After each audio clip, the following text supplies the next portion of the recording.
আদম তওয়াফ করলো, ইবাদত করলো।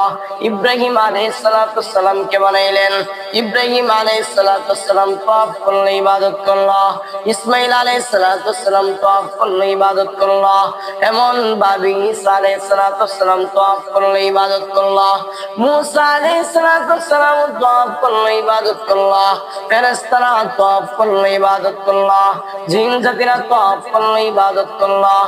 সর্বশেষ মুহাম্মদুর রাসূলুল্লাহ সাল্লাল্লাহু আলাইহি ওয়াসাল্লাম তওয়াফ করলেন, ইবাদত করলেন। মুহাম্মদুর রাসূলুল্লাহ সাল্লাল্লাহু আলাইহি ওয়াসাল্লামের উম্মতেরা তওয়াফ করলো, ইবাদত করলো। ও দুনিয়ার মানুষ, ওই ঘরে যাও, তওয়াফ করো, ইবাদত করো। আল্লাহর ঘর আল্লাহ রাব্বুল আলামিন বানাইলেন, তোমরা তওয়াফ করো, ইবাদত করো। এজন্য পৃথিবীর মানুষ, যখন হজের সময় হয় তোমরা হজে যাও, হজ পালন করো।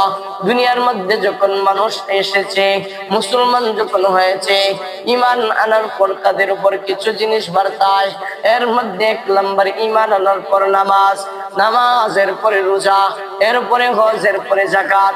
ও দুনিয়ার মানুষ, এটাও হলো ফরজ কাজ। হজ পালন করা হলো ফরজ।